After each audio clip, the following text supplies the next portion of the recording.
Oke, ini topik kita akuntansi manajemen dan strategi ya, strategi and management accounting ya.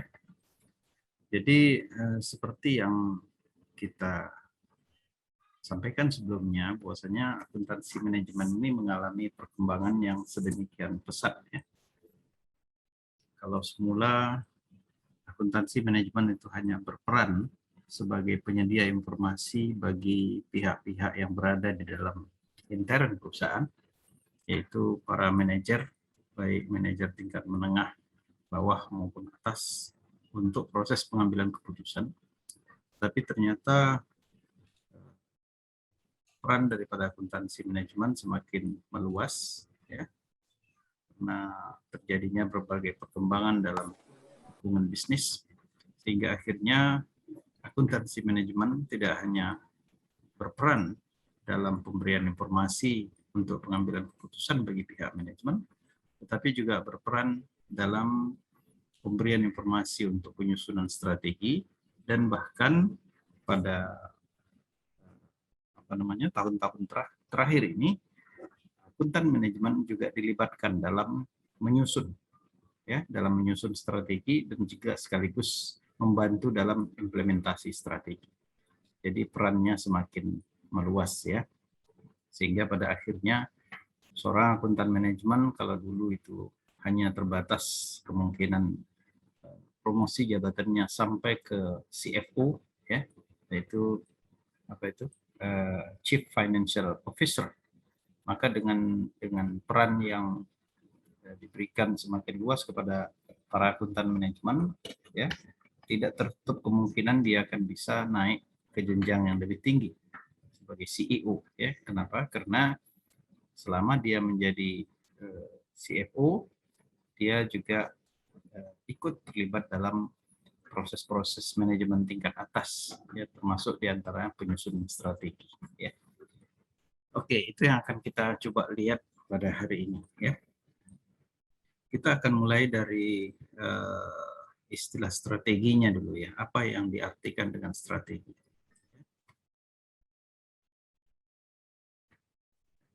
Maaf sebentar ya.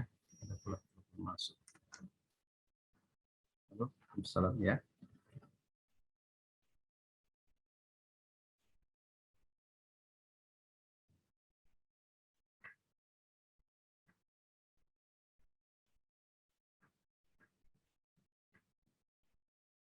Oh, boleh juga. Ya, jam berapa kira-kira? Oke, ya, ya, siap. Ya, ya. Maaf ya. Oke. Apa yang dinamakan dengan strategi? Ya, kalau kita lihat dari berbagai sumber, saya coba kutip satu sumber, ini yang menyatakan bahwasanya strategi itu katanya adalah suatu rencana aksi. Ya, suatu rencana aksi yang sudah dipersiapkan sedemikian rupa atau didesain untuk bisa mencapai tujuan ya, atau sasaran yang diinginkan perusahaan dengan di backup ya, dengan didukung ya, dengan didukung oleh sumber-sumber yang ada. Itulah dia strategi ya. Jadi dengan demikian tujuan ataupun sasaran yang ingin dicapai perusahaan itu sudah ditetapkan ya. Itu dalam proses dalam proses planning ya, dalam fungsi planning itu tujuan yang ingin dicapai perusahaan sudah ditetapkan. Lantas bagaimana cara mencapai tujuan itu? Nah, itu akan dibuat rencana aksinya ya, rencana aksinya. Apa langkah-langkah yang harus dicapai? Apa langkah-langkah yang harus dilakukan untuk bisa mencapai tujuan ataupun sasaran tersebut? Tetapi dengan didasarkan kepada sumber yang dimiliki. Ya, sumber yang dimiliki. Jadi dia tidak hanya sekedar merencanakan akan melakukan ini, tapi tidak didukung oleh atau tidak di backup oleh sumber-sumber yang dia miliki. Jadi dengan demikian boleh dikatakan bahwasanya strategi itu mencoba menspesifikasi atau menggambarkan ya bagaimana perusahaan atau organisasi itu mencocokkan, to match ya, mencocokkan antara kemampuan dia ya atau capabilities-nya dengan peluang-peluang yang ada di pasar untuk bisa mencapai tujuan. Nah, jadi dia harus melihat apa peluang yang ada di pasar, ya, yang akan mendorong, yang akan mengarah kepada pencapaian tujuan dia. Tentu tujuannya tidak lain adalah sebagai sebuah organisasi bisnis mencapai laba, ya, mencapai laba yang maksimal atau memaksimalkan kemakmuran pada para pemegang saham. Jadi untuk itu dia harus mencari berbagai peluang yang ada agar ini bisa dicapai. Tetapi peluang yang ada itu juga harus dia cocokkan dengan apa yang dia miliki, ya, sumber apa yang dia miliki atau kemampuan apa yang dia miliki. Nah, itu makanya ada ahli yang mendefinisikan strategi itu sebagai proses mencocokkan antara apa yang ingin dicapai dengan apa yang dimiliki untuk bisa dipakai dalam melakukan pencapaian itu. Ya, itu dia strategi. Jadi tentu untuk bisa mempersiapkan strategi, perusahaan tentu harus menganalisis dulu apa yang dia miliki, kemampuan apa yang dia miliki. Dari sumber daya manusianya apa, dari sumber peralatannya apa, dari hal-hal lain, mungkin termasuk pelanggan juga, mungkin termasuk pemasok, itu sudah harus dia perhitungkan semua. Nah, jadi berdasarkan apa yang dia miliki inilah dia membuat langkah-langkah untuk bisa mencapai tujuan yang sudah ditetapkan tadi. Itulah dia strategi. Oke. Ada dua fungsi yang akan dilaksanakan atau akan dicapai oleh strategi itu, dua fungsi utamanya, yaitu pertama adalah menciptakan atau apa namanya, menghasilkan suatu posisi, ya, posisi yang dari segi persaingannya dia menguntungkan. Nah, itu tentunya berada di sisi lingkungan eksternal perusahaan. Karena di situ katanya menciptakan keunggulan bersaing, ya, competitive advantage, ya, kemampuan dia bersaing, ya, keuntungan dia bersaing dalam posisi perusahaan di lingkungan eksternal perusahaan. Jadi tentu dia akan berhadapan dengan perusahaan-perusahaan lain dalam industri yang sama tentunya, dalam industri tertentu. Ya. Itulah yang menjadi lingkungan eksternal dia. Nah, jadi bagaimana caranya supaya perusahaan itu bisa menciptakan suatu kelebihan, ya, dari dalam persaingannya, ya, pada posisi dia di lingkungan eksternal. Itu fungsi fungsi strategi yang pertama. Fungsi yang kedua itu adalah strategi itu harus dibuat sedemikian rupa sehingga dia menjadi jelas, ya, menjadi jelas, ya. Jadi strategi itu harus disusun sedemikian rupa agar jelas, sehingga dengan kejelasan strategi itu akan mampu, ya, dipahami oleh semua unit yang ada dalam perusahaan, termasuk juga bisa dipahami oleh para karyawan, ya, sehingga itu akan membuat mereka mudah dalam membuat keputusan untuk mengimplementasikan kebijakan-kebijakan yang ada. Ya, jadi mungkin pada periode sebelum diperkenalkannya apa itu balance scorecard kalau tidak salah, ya, periode sebelum diperkenalkannya balance scorecard, strategi itu merupakan satu apa namanya satu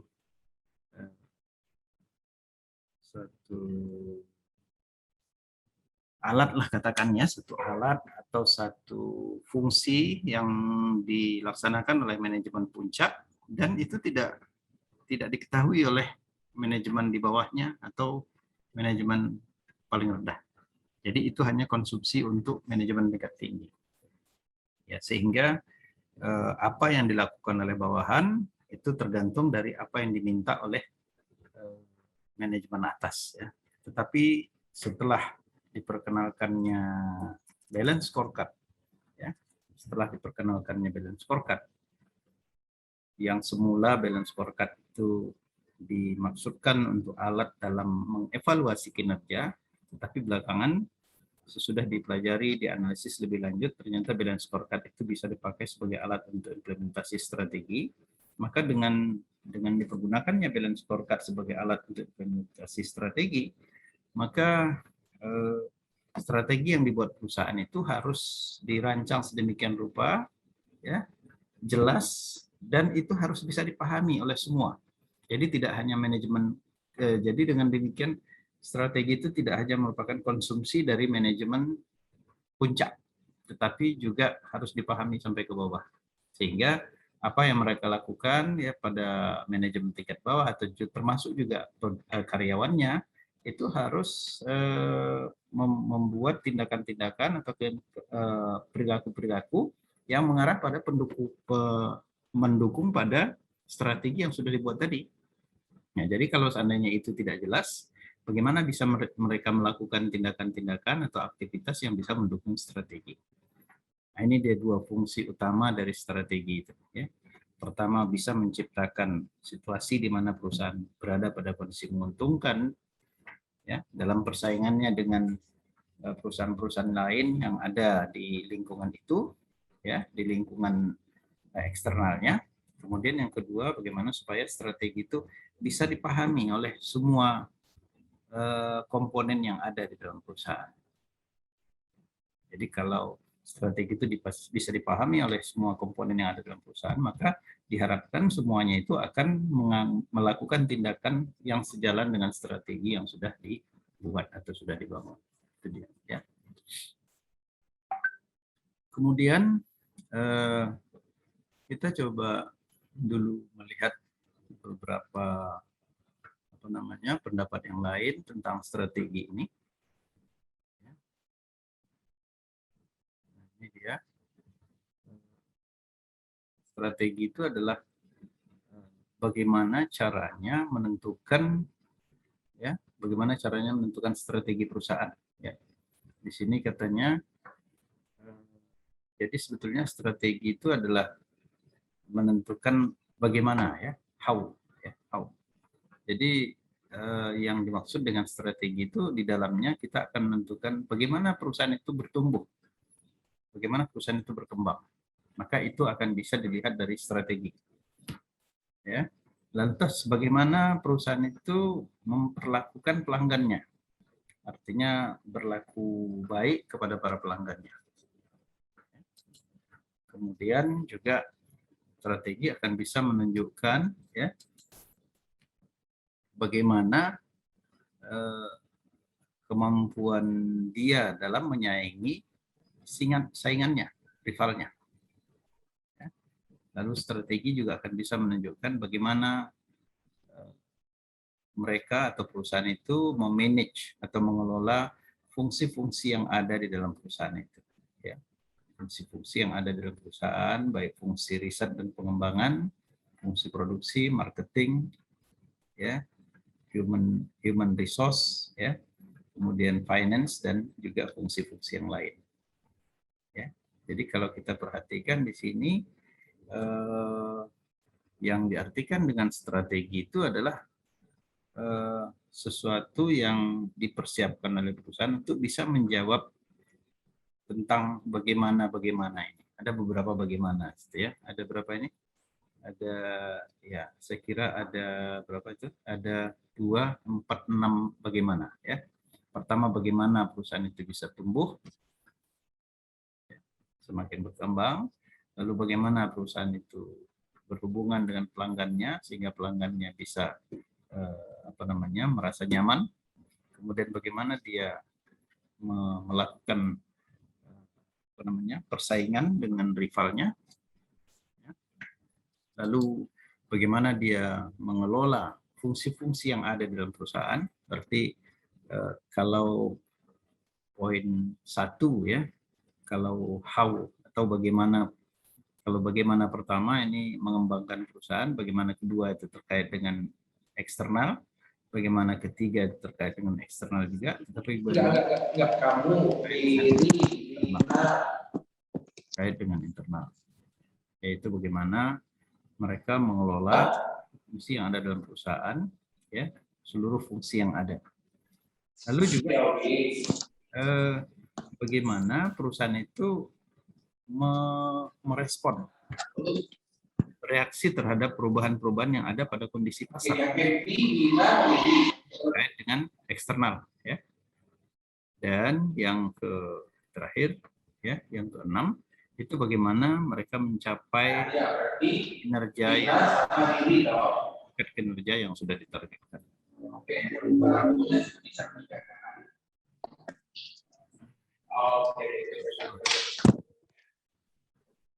Jam 10 ini kalau sampai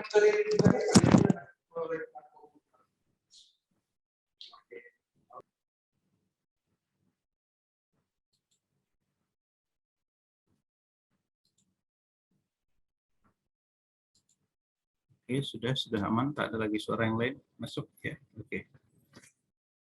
Jadi dengan kata lain, strategi itu adalah suatu suatu sistem yang diciptakan oleh manajemen untuk bisa menjawab berbagai how to grow, how to please, how to compete, dan sebagainya.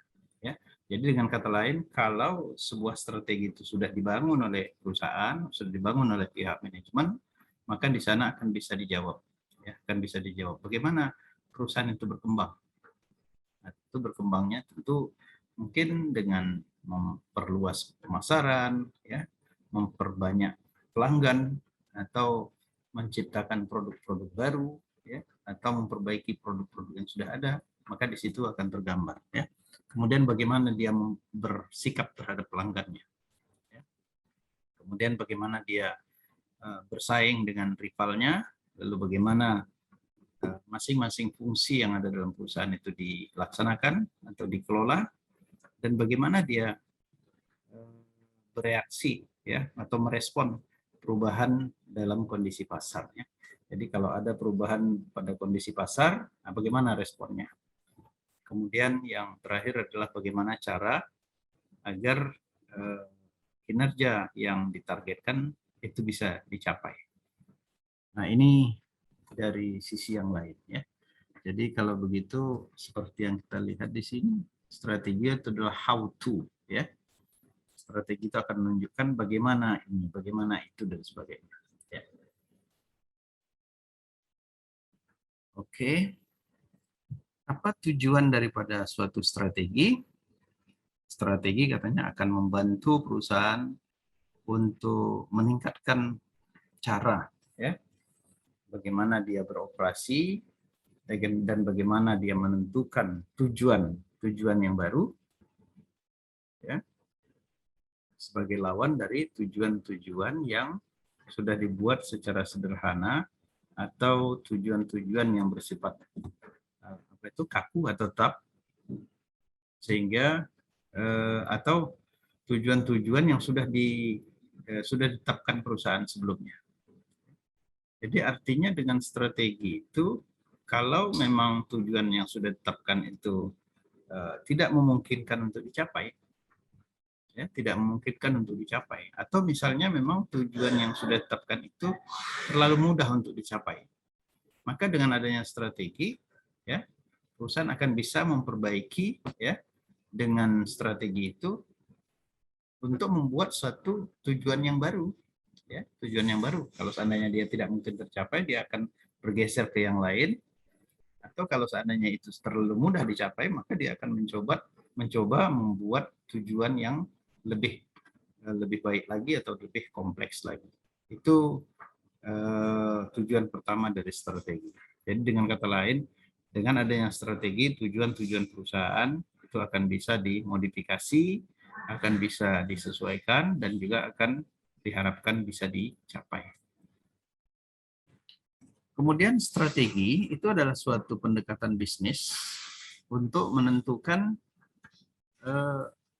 gerakan dari atau perpindahan dari kompetitif, ya, persaingannya yang didesain untuk menciptakan suatu hasil yang menguntungkan, ya, suatu hasil yang menguntungkan. Jadi dengan kata lain, strategi itu adalah suatu pendekatan bisnis, ya, pendekatan bisnis, terutama pendekatan bisnis dalam menghadapi pihak luar, karena di situ menghadapi persaingan yang didesain sedemikian rupa sehingga akan bisa menghasilkan keberhasilan, ya, akan bisa menciptakan keberhasilan. Dan bahkan ada juga yang mengatakan katanya strategi itu adalah suatu game plan, ya, rencana permainan bagi pihak manajemen. Ya. Rencana permainan apa? Yaitu rencana permainan untuk memperkuat posisi kompetitif organisasi. Jadi dengan strategi perusahaan akan bisa memperkuat strategi, memperkuat posisinya dalam persaingan. Kemudian yang kedua katanya itu juga merupakan suatu game plan, rencana permainan bagaimana memuaskan pelanggan. Nah, ini pelanggan ini merupakan satu kunci utama dalam kesuksesan sebuah perusahaan. Ya, sebuah perusahaan akan sukses kalau dia bisa memberikan kepuasan kepada pelanggannya. Tapi kalau perusahaan gagal memuaskan pelanggannya, maka kemungkinan dia akan ditinggalkan oleh pelanggan dan akhirnya juga mungkin akan semakin menurun posisinya, ya. Kemudian strategi juga merupakan satu rencana permainan untuk mencapai target kinerja. Jadi memperkuat posisi, memuaskan pelanggan dan juga mencapai kinerja yang terbaik, ya, target kinerja. Nah, dalam hal ini katanya ada beberapa pertanyaan besar, ya, big question yang terlibat dalam penyiapan sebuah strategi. Ya. Pertama katanya di mana kita pada saat ini. Ya. Jadi untuk menyiapkan sebuah strategi kita perlu tahu kita berada pada posisi mana. Kenapa? Karena strategi itu tadi adalah merupakan apa?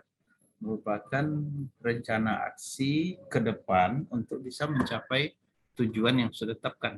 Jadi kalau kita sudah tentukan apa tujuan yang ingin kita capai ke depan, ya, dan maka untuk bisa mengambil langkah-langkah agar itu bisa tercapai, kita harus tahu dulu kita berada pada posisi mana. Kita berada pada posisi mana itu artinya apa yang kita punya, apa yang sudah kita capai, dan apalagi yang harus kita capai. Ya, itu yang maksud dengan di mana kita sekarang, where we are now. Kemudian untuk bisa sampai ke sana, katanya juga harus kita ketahui kemana kita mau bergerak. Ya, tentunya kalau kemana kita mau bergerak ini sudah jelas, ya. Karena sebelum perusahaan menyusun strategi, perusahaan sudah menetapkan dulu apa tujuan yang ingin dicapai. Apa tujuan yang ingin dicapai. Jadi kemana kita harus menuju, tentu ke tujuan yang sudah ditetapkan. Kecuali kalau seandainya tadi katanya ada satu kondisi di mana tujuan itu tidak lagi tujuan yang sudah ditetapkan tadi tidak lagi cocok untuk dituju. Misalnya tujuannya sudah berubah, ya, harus dirubah. Atau misalnya tujuan itu terlalu mudah dan sudah tercapai, sehingga dia harus membuat satu arah yang baru. Kemudian yang ketiga, bagaimana caranya supaya bisa sampai ke sana. Jadi kita tahu kita berada di mana, kita mau kemana, lalu bagaimana caranya kita mau sampai ke sana. Ya. Jadi sebetulnya sederhana sekali, sama dengan seperti kehidupan kita sehari-hari, ya. Kita harus tahu kita berada di mana sekarang, ya. Kita mau kemana, lantas untuk bisa sampai ke sana itu bagaimana caranya.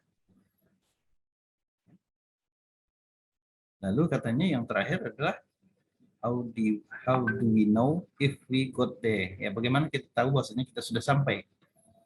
Ya, bagaimana kita tahu bahwasanya kita sudah sampai di sana? Ya, jadi ada 4 pertanyaan besar itu dalam penyiapan sebuah strategi. Jadi dengan demikian strategi itu akan bergerak mulai dari titik di mana kita berada, di mana perusahaan itu berada, ke arah mana yang ingin dia capai. Lalu bagaimana dia bisa sampai ke sana, dan untuk bisa sampai ke sana tadi dia harus tahu apa yang dia punya untuk bisa sampai ke sana. Lalu bagaimana pula kita tahu bahwasanya kita sudah sampai atau belum. Ya, jangan nanti masalahnya kalau kita mau ke tebing tinggi, kita sendiri nggak tahu tebing tinggi di mana. Begitu sampai di Siantar kita bilang, oh saya sudah di tebing tinggi, padahal rupanya udah nyasar ke Siantar, ya umpamanya. Jadi 4 hal itu yang harus diketahui. Di mana sekarang, kemana tujuannya, bagaimana caranya ke sana, dan bagaimana kita tahu bahwasanya kita sudah berada di sana. Oke, Oke, baik. Baik, sebelum kita melihat apa isi daripada strategi, mungkin ada sesuatu yang ingin diskusikan. Ya, silakan.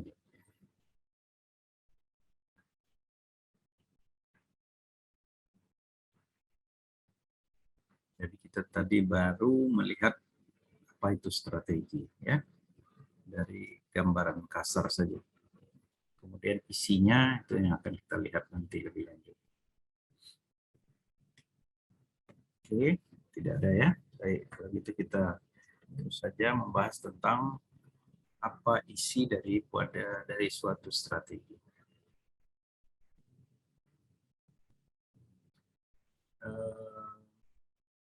Yang pertama katanya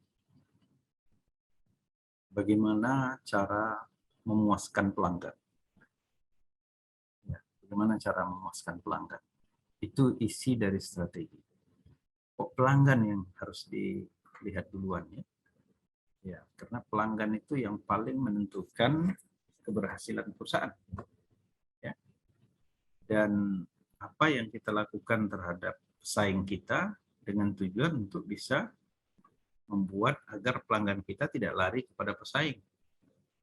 Atau mungkin lebih luas lagi untuk membuat bagaimana supaya pelanggan dari pesaing itu pindah ke kita. Makanya pelanggannya itu yang harus dikejar. Ya, bagaimana supaya pelanggan itu puas. Tentu untuk bisa memuaskan pelanggan, apa yang harus kita lakukan? Nah, nanti mungkin kalau kita mencoba melihat jenis-jenis strategi yang ada, mungkin kita nanti akan bisa lihat strategi yang dikemukakan oleh Porter ya. Porter itu ahli strategi pemasaran. Menurut Porter itu ada 2 strategi yang paling utama. Nanti kita bahas itu secara khusus. Satu ada namanya cost leadership, satu ada namanya differentiation. Saya kira semua ada tahu itu ya, sudah pernah dengar saya kira. Ya. Apa itu strategi cost leadership? Strategi cost leadership itulah suatu strategi di mana perusahaan menghasilkan atau menyediakan produk yang berkualitas tapi dengan harga yang murah. Apakah pelanggan akan puas? Tentunya kelompok pelanggan tertentu itu kalau kualitas produknya memadai, lalu harganya murah, pasti dia akan puas dengan itu. Ya. Itu satu strategi. Ya. Kemudian ada lagi strategi kedua, strategi differentiation. Ya. Pada strategi kedua itu perusahaan mengutamakan keunikan dan keistimewaan produknya.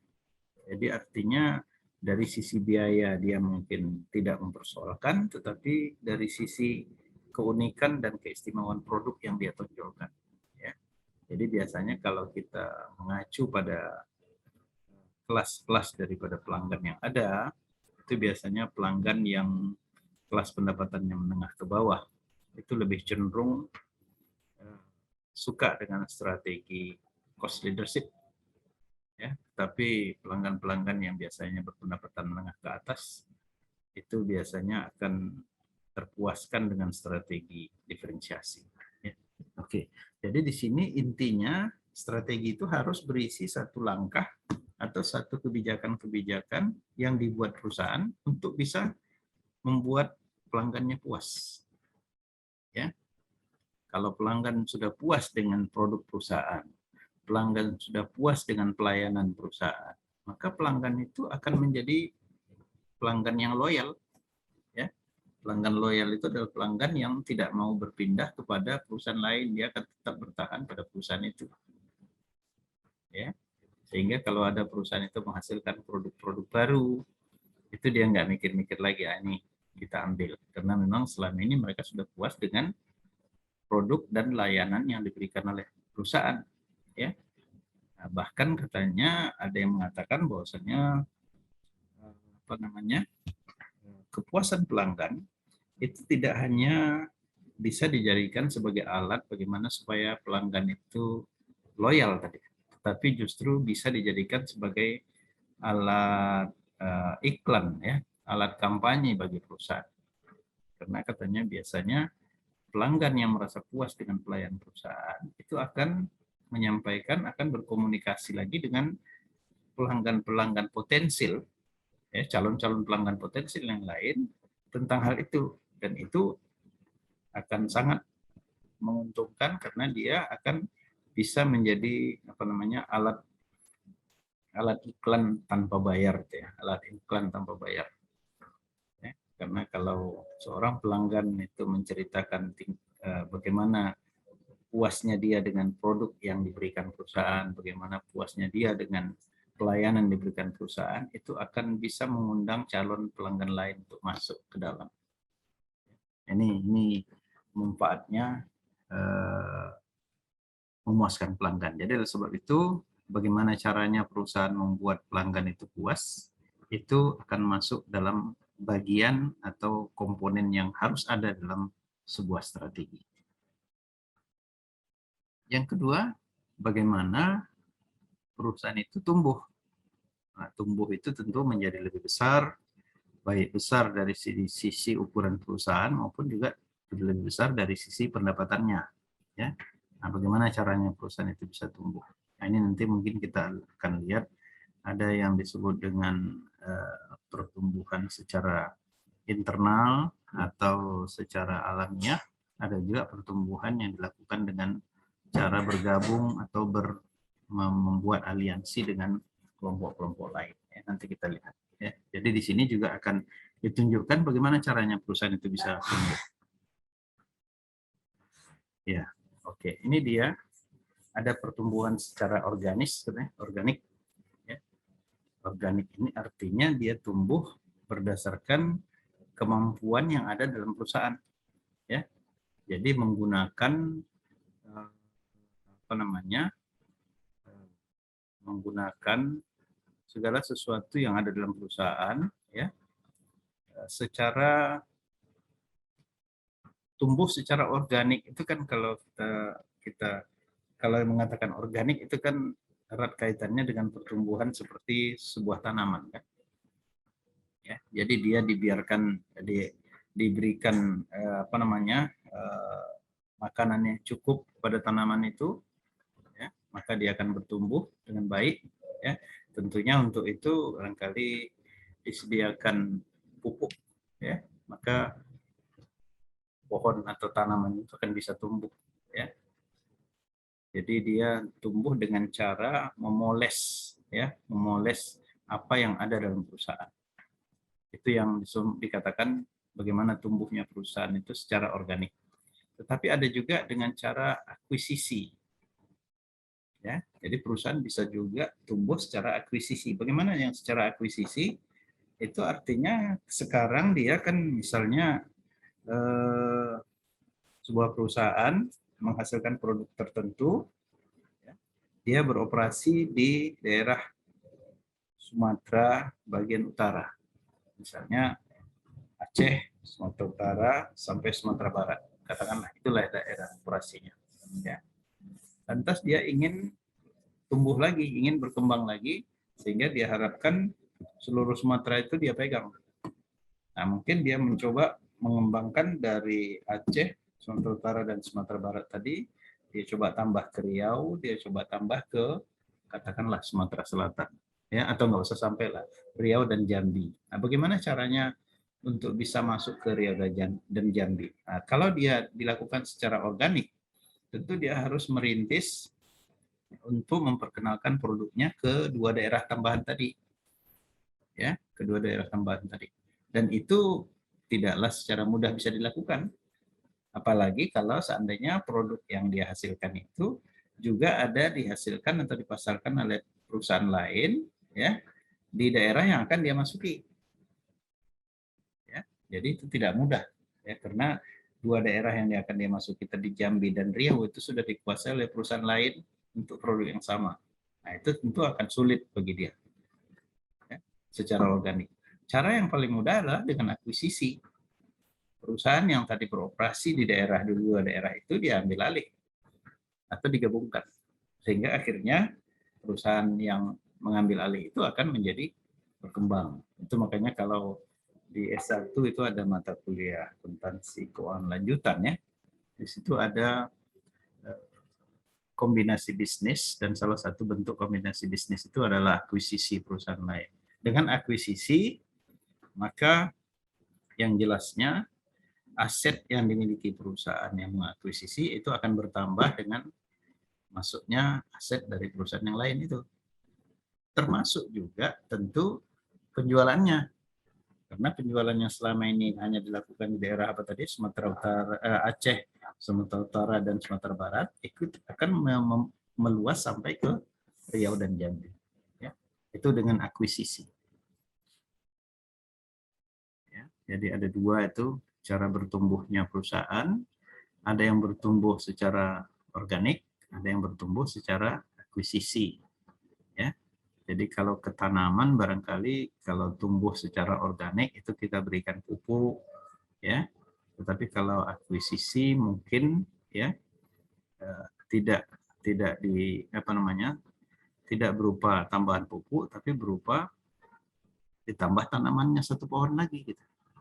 Jadi kalau tadi kita punya satu pohon durian, kalau itu diharapkan berkembang secara organik, ya, maka kita berikan pupuk sehingga kalau buahnya selama ini 5 biji satu musim, sekarang menjadi 10 biji di satu musim karena sudah dipupuk dengan baik. Tapi kalau dengan cara akuisisi kita tambah satu pohon durian lagi, gitu. Itu dia kira-kira ya. Oke. Kemudian yang ketiga, isi daripada strategi itu selain juga menentukan bagaimana cara perusahaan itu tumbuh, juga dia akan menunjukkan bagaimana perusahaan itu bereaksi atau merespon perubahan dalam industri dan perubahan pada kondisi pasar. Jadi kalau terjadi perubahan pada industri, pada apa namanya, lini produk yang sama dengan perusahaan lain, itu bagaimana dia meresponnya? Itu harus diatur dalam strategi, harus ditentukan dalam strategi. Dan juga kalau terjadi perubahan pasar, ya, misalnya pasarnya menjadi semakin apa? Semakin banyak pesaingnya, ya. Kalau selama ini barangkali pesaingnya hanya berasal dari beberapa daerah saja, tapi karena dibukanya keran-keran apa namanya, keran-keran dari negara lain, sehingga persaingan itu menjadi ramai karena masuk perusahaan-perusahaan lain untuk bersaing dalam produk yang sama. Ya, jadi kondisi pasar, kondisi persaingan mengalami perubahan. Nah, lalu strategi itu harus berisi tentang bagaimana ya respon perusahaan menghadapi kondisi itu. Jadi sebetulnya kalau kita lihat dari sini tidak juga terlalu mudah untuk membuat strategi ya. Itulah makanya dulu itu katanya strategi itu merupakan sesuatu yang sangat mahal sehingga tidak bisa diketahui oleh semua pihak, tetapi hanya diketahui oleh pihak-pihak manajemen tingkat atas saja. Ya. Oke, kemudian bagaimana caranya perusahaan bisa memanfaatkan dengan baik peluang-peluang baru yang ada. Jadi kalau lihat ada peluang-peluang baru, bagaimana cara memanfaatkan itu? Peluang-peluang ini macam-macam ya. Tentunya kalau ada ketentuan pemerintah bahwasanya produk-produk seperti ini itu harus diimpor.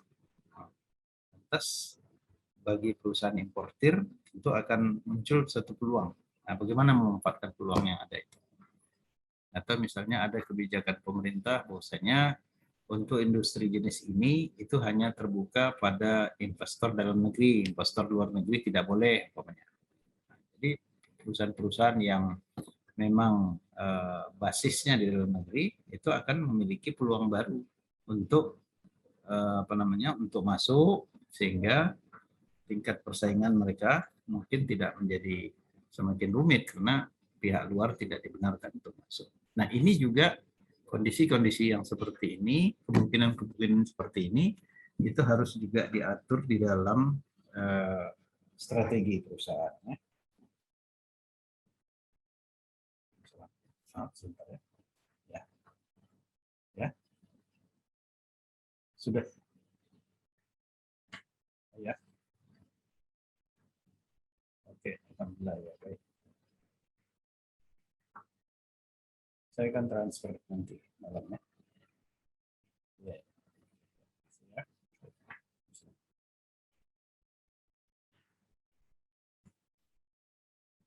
Baik, yang berikutnya adalah bagaimana, nah ini bagaimana perusahaan bisa memanage fungsi-fungsi yang ada dalam perusahaan. Jadi tentu kalau tadi memuaskan pelanggan, ya untuk memuaskan pelanggan itu tadi terkait terutama pada dua hal ya, yaitu pertama adalah produk dan kualitas produk dan kualitas pelayanan. Yang kedua harga dari produk atau harga dari pelayanan, kan kualitas dan harga, ya kan? Karena tadi ada cost leadership dan ada diferensiasi. Ya. Jadi untuk bisa memuaskan pelanggan, maka kita harus menciptakan produk yang berkualitas tinggi, lalu kalau boleh dengan biaya yang murah. Ya. Nah, jadi untuk itu, untuk bisa menciptakan atau menghasilkan produk yang bisa memuaskan pelanggan, maka perusahaan harus bisa mengatur fungsi-fungsi yang ada di dalam perusahaan itu, ya, mulai dari fungsi kalau terkait dengan kepuasan pelanggan tentu pertama adalah fungsi produksi, bagaimana supaya fungsi produksi itu berjalan dengan baik sehingga bisa menghasilkan produksi yang kualitasnya bagus yang memuaskan pelanggan, lalu juga dengan biaya yang murah, gitu ya, bila memungkinkan. Nah, kemudian selain pada kualitas produk yang bagus, ya, kualitas produk yang bagus dan harga produk yang murah, maka biasanya pelanggan juga akan merasa puas apabila dia dilayani dengan cepat dan baik, ya, dengan cepat dan baik. Jadi oleh sebab itu kita membutuhkan tenaga pemasaran juga.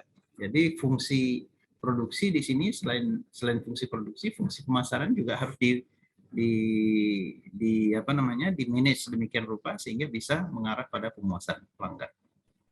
Nah, sedangkan untuk bertumbuh ini tadi tentu kalau dia organik tentu berkaitan dengan produksi, berkaitan dengan riset dan pengembangan dan sebagainya. Lalu untuk akuisisi mungkin terutama berkaitan dengan keuangan, ya, fungsi-fungsi keuangan. Lalu bagaimana merespon perubahan yang ada di pasar dan perubahan yang ada di industri, ini tentu terkait dengan teknologi yang dipergunakan, baik teknologi dalam produksi maupun teknologi dalam informasi, itu akan sangat terkait ke sana. Ya. Kemudian bagaimana perusahaan bisa memanfaatkan atau mengeksploitasi, ya, peluang-peluang yang ada, mungkin di sini peran riset dan pengembangan itu sangat besar. Ya, jadi oleh sebab itu masing-masing fungsi yang ada dalam perusahaan, mulai dari riset pengembangan, pemasaran, produksi, keuangan, human resource dan sebagainya, itu harus difungsikan sedemikian rupa. Lalu berikutnya adalah bagaimana mencapai tujuan-tujuan strategis dan tujuan keuangan. Tujuan strategis itu adalah tujuan dalam jangka panjang dan tujuan yang mungkin berbau keuangan atau mungkin tidak berbau keuangan, ya, dan juga tujuan-tujuan yang berbau keuangan.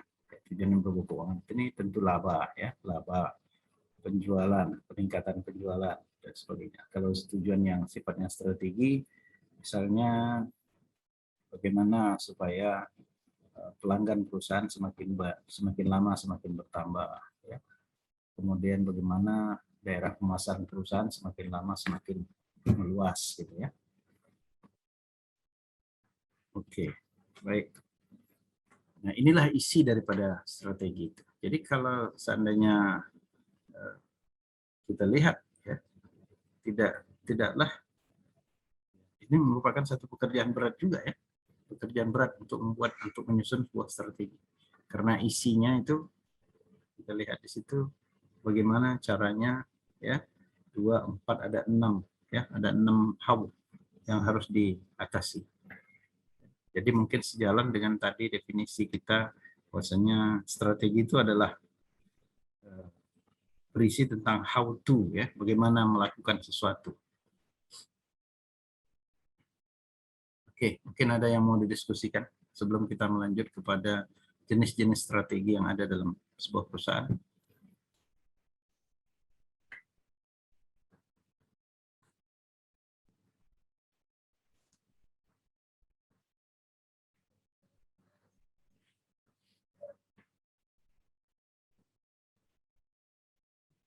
Oke, tidak ada ya. Baik.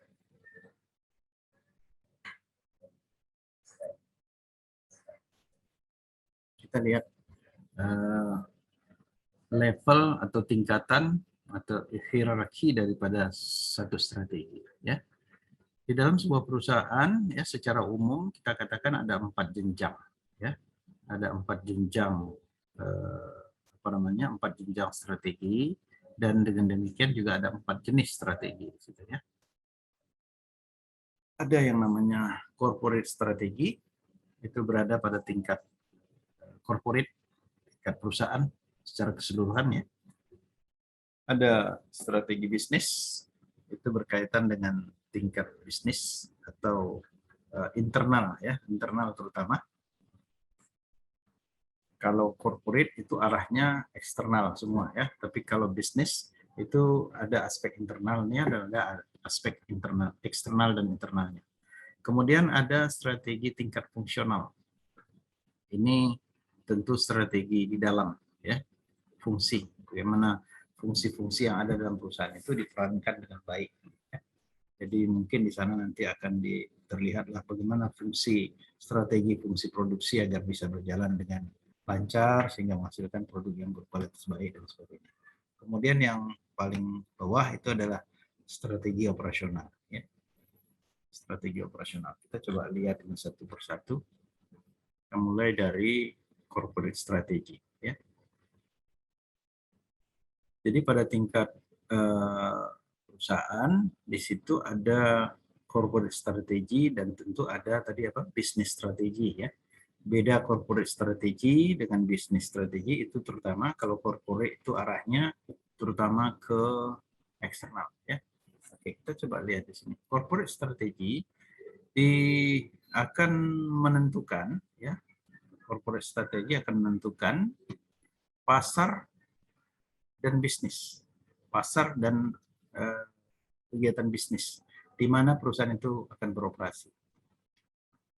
Jadi di tingkat corporate strategi ini akan bisa diketahui pasar perusahaan itu di mana, ya. Apakah di katakanlah domestik, ya, atau mencakup juga domestik dan luar negeri, ya, abroad, ya, domestik dan luar, ya. Lantas bisnisnya itu akan beroperasi di mana? Lingkungan bisnisnya akan beroperasi di mana? Jadi itu yang tingkat corporate, ya. Jadi dengan strategi pada tingkat corporate ini akan bisa diketahui, ya, perusahaan itu akan bermain di mana, ya, akan bermain di mana, pasarnya di mana, ya. Lalu bisnis apa yang akan dia jalankan. Kemudian yang kedua, dalam corporate strategy itu juga akan ditentukan apa tujuan jangka panjang, long term objective, ya. Apa tujuan jangka panjang yang dicapai perusahaan. Biasanya tujuan jangka panjang itu bukan laba, ya. Bukan laba. Mungkin itu akan bisa ditetapkan setelah perusahaan menentukan apa visi dan misinya. Jadi dengan visi dan misi, dari visi dan misi nanti akan bisalah ditentukan apa long term objective itu, apa tujuan jangka panjang. Yang kemudian katanya dia juga akan menentukan, ya, dampak-dampak umum, ya, dari semua bisnis, unit bisnis yang ada di dalam perusahaan itu, under its umbrella, ya. Dari dalam payung perusahaan itu, ya, ada unit-unit bisnis, ya. Dan apa dampaknya, ya. Jadi dampak atau berdampak secara umum terhadap unit-unit bisnis yang ada di dalam perusahaan. Kemudian katanya dalam corporate strategy itu juga akan dirumuskan oleh manajemen puncak, top level, ya. It is formulated at the top level by the top management.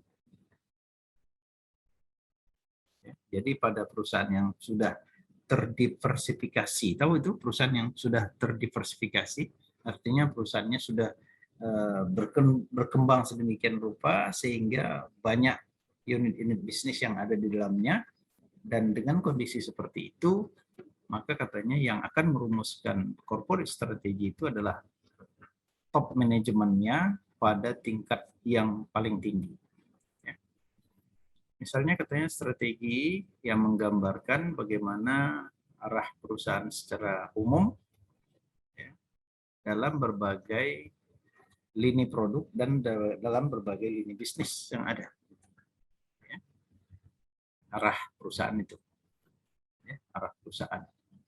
Kemudian yang keempat katanya di dalam corporate strategy itu juga akan ditetapkanlah strategi-strategi alternatif. Ya. Jadi kalau tentu perusahaan sudah menentukan ini strategi yang akan kita buat. Bahwasanya dalam 5 tahun ke depan kita harus menjadi ini, ya kan? Dalam 5 tahun ke depan kita harus menjadi perusahaan yang seperti ini, produk kita dalam bentuk ini, lalu luas pemasaran kita bagaimana dan sebagainya itu ditetapkan di sana. Ya, lalu tentu itu kan tidak bisa dijamin akan bisa tercapai karena dalam 5 tahun ke depan atau 3 tahun ke depan itu akan terjadi berbagai perubahan. Nah, kalau terjadi berbagai perubahan, apa alternatif tujuan yang lainnya? Ya, itu juga harus ditetapkan di dalam corporate strategy. Ya. Oke, itulah dia yang kita sebut dengan strategi tingkat corporate.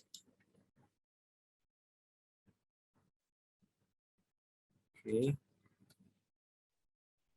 Ada beberapa tipe ya corporate strategy ini, mungkin tadi sudah kita singgung sebagian. Pertama adalah strategi pertumbuhan. Jadi bagaimana caranya perusahaan itu bisa bertumbuh. Ya, maka itu diatur dalam corporate strategy.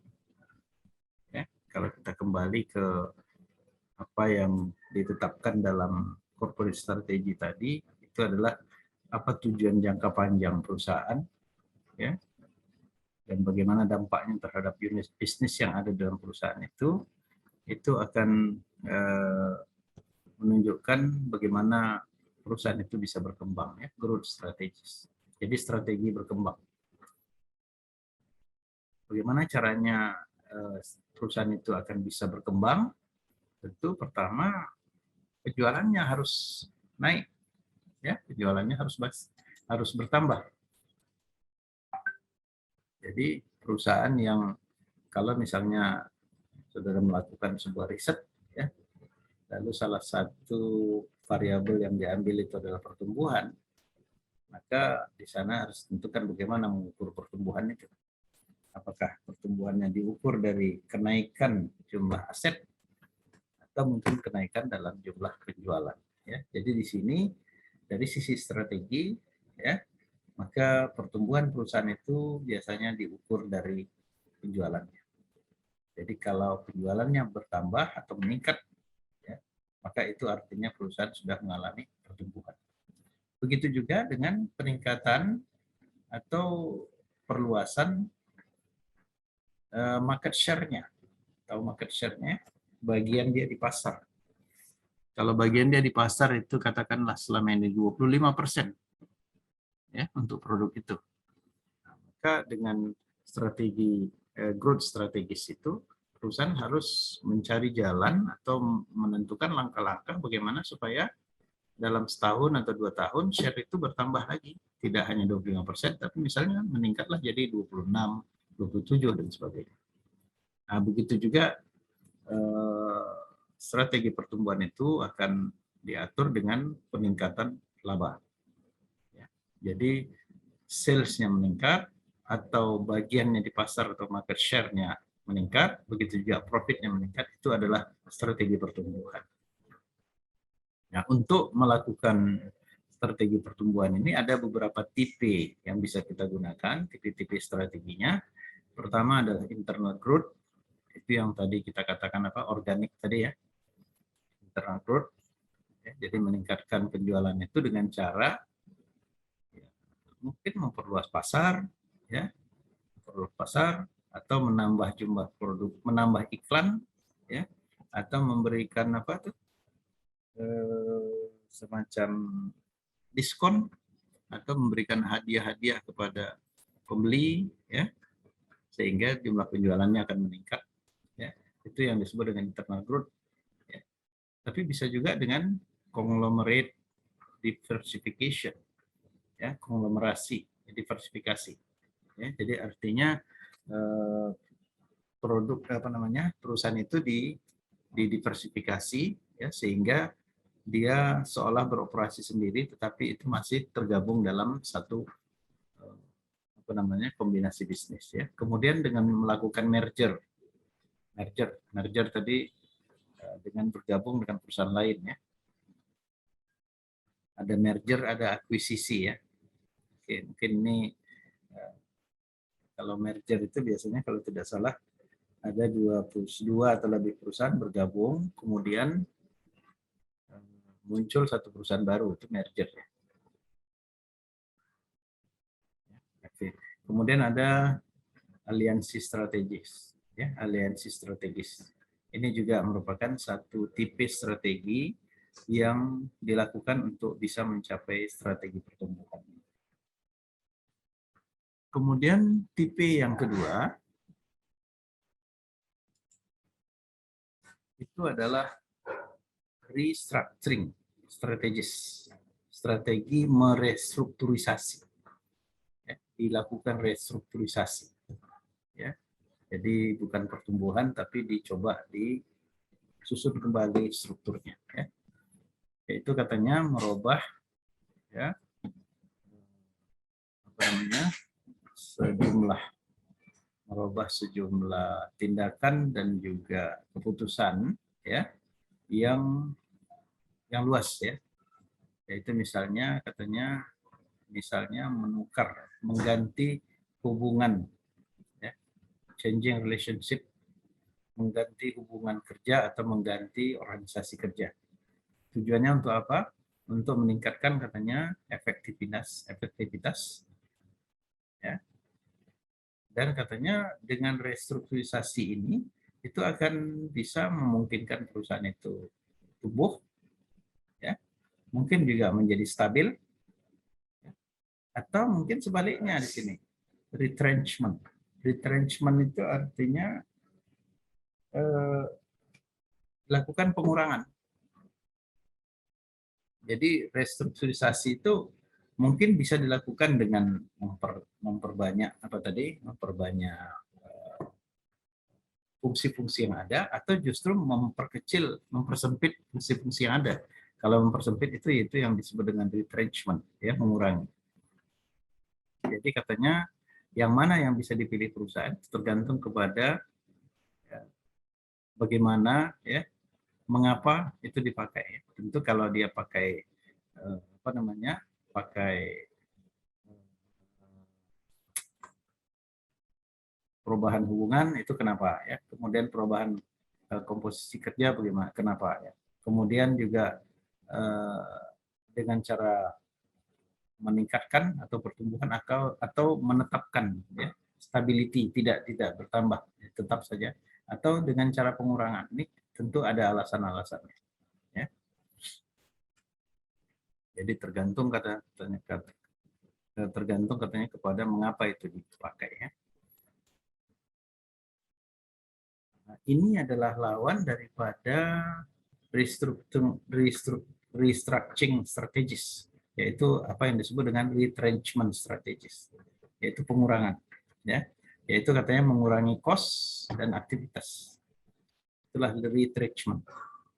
Tipenya katanya ada yang turn around, ya, yaitu mengeliminasi produk-produk yang tidak menguntungkan, atau memangkas aset yang ada, atau mengurangi jumlah tenaga kerja, atau mencoba memperbaiki atau memikirkan kembali lini-lini produk perusahaan dan juga kelompok-kelompok pelanggan. Jadi kalau ada lini produk perusahaan yang tidak menguntungkan, itu coba diperhatikan lebih lanjut apakah ada yang bisa kita kurangi. Jadi dia intinya itu adalah terjadi pengurangan, retrenchment. Jadi artinya kalau ada produknya yang dikurangi, tentu biayanya juga akan mengalami pengurangan. Nah, kalau biayanya mengalami pengurangan, ya, maka tentu pengurangan terhadap laba itu semakin kecil, ya, tidak terjadi pengurangan yang besar-besaran. Begitu juga dengan customer group, atau dilakukan dengan cara divestment. Divestment itu kan lawan daripada investment. Kalau investasi itu tentu menambahkan sejumlah dana untuk memperluas operasi, tapi divestment ini akan dikurangi, ya.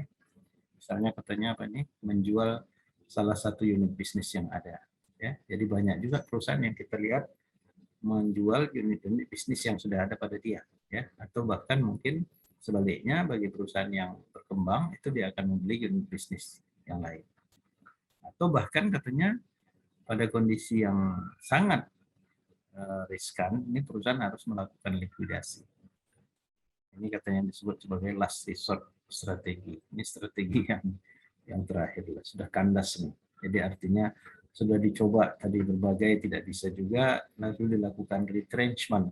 Retrenchment ini mungkin ada turnaround, ada pengurangan pengurangan tenaga kerja dan sebagainya. Tapi kalau itu juga ternyata tidak bisa membantu perusahaan untuk bisa bertahan, maka langkah terakhir adalah dengan dilakukan likuidasi.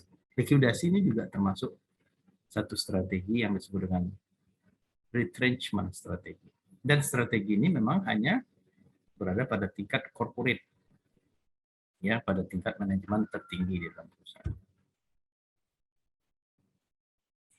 Oke, itu dia corporate strategy.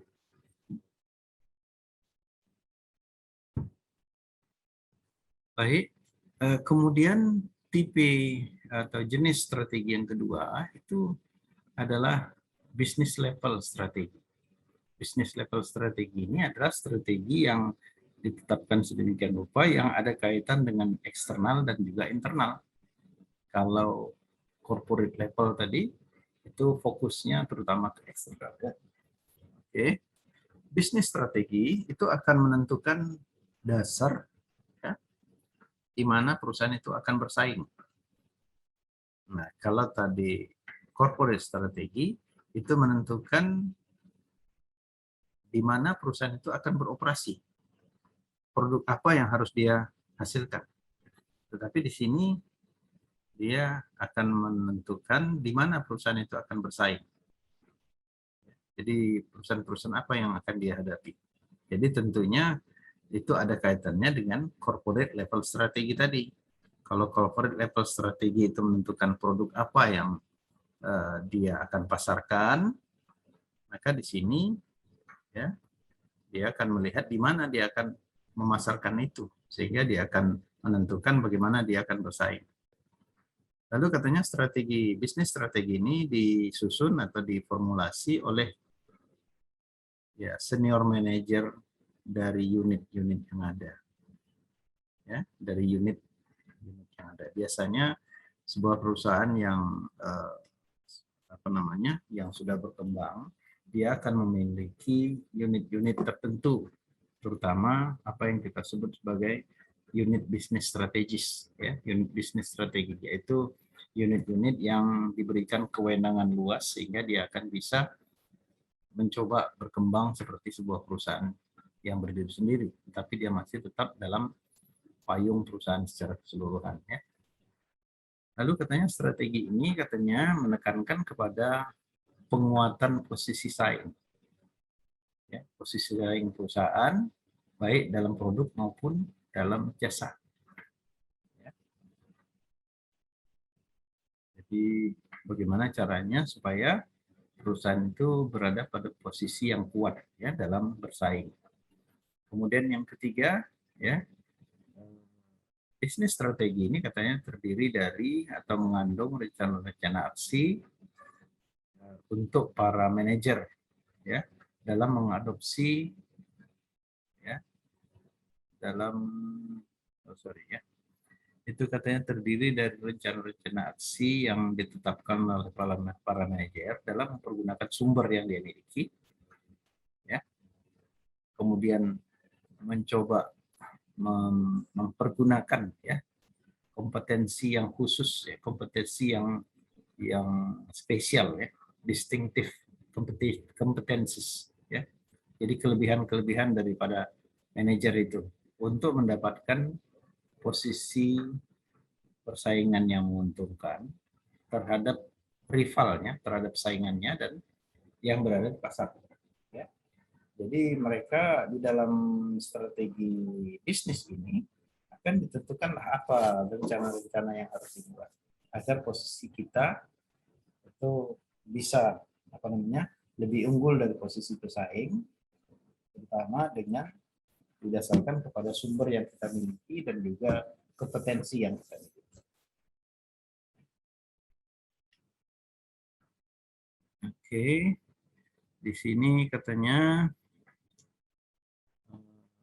di dalamnya ada strategi di dalamnya itu ada dua strategi terutama, yaitu strategi kerjasama dan strategi bersaing. Strategi kerjasama, kooperatif, dan strategi kompetitif. Ya. Itu katanya meliputi semua ya aksi-aksi dan pendekatan untuk menghadapi pesaing, ya, untuk menghadapi pesaing, dan juga cara-cara bagaimana manajemen menggunakan berbagai strategi yang ada. Ya. Jadi bisa saja mungkin perusahaan menggunakan strategi kompetitif ini. Jadi artinya dia mencoba memperkuat diri sehingga akhirnya produk-produk perusahaan itu akan lebih unggul dibandingkan dengan produk persaing. Atau mungkin dengan cara strategi kooperatif. Jadi artinya perusahaan karena mungkin merasa tidak akan mampu mengungguli pesaingnya, dia mencoba membuat satu kerjasama dengan pesaing. Mungkin kerjasama itu dengan membagi daerah pemasaran, katakanlah, atau melakukan pemasaran secara bersama, itu juga banyak dilakukan oleh oleh perusahaan-perusahaan yang ada. Kemudian bisnis level strategi ini katanya tadi ada dua ya, satu kompetitif strategi itu bertujuan katanya untuk mendapatkan suatu keuntungan kompetitif di pasar terhadap kompetitor ya.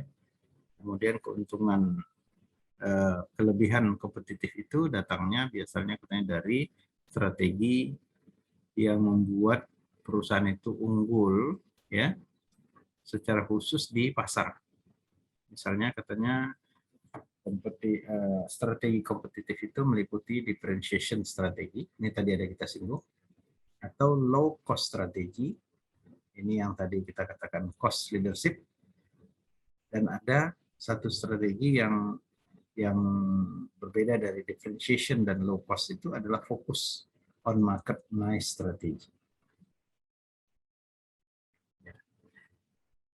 Bisnis strategi ini katanya berkaitan dengan aksi-aksi atau tindakan-tindakan para manajer yang harus diambil untuk memperbaiki posisi pasar. Ya, posisi pasar perusahaan dengan cara memberikan kepuasan kepada para pelanggan. Nah, jadi untuk bisa memuaskan pelanggan itu kan memang itu ya. Kita harus bisa memberikan produk dan pelayanan yang unggul. Ya. Atau memberikan produk atau pelayanan yang wajar tapi dengan biaya yang murah. Kemudian peningkatan posisi pasar itu akan ditunjukkan dengan tindakan-tindakan terhadap kompetitor di industri. Apa yang kita lakukan terhadap kompetitor kita. Ya. Oke, ini dia bisnis level strategi.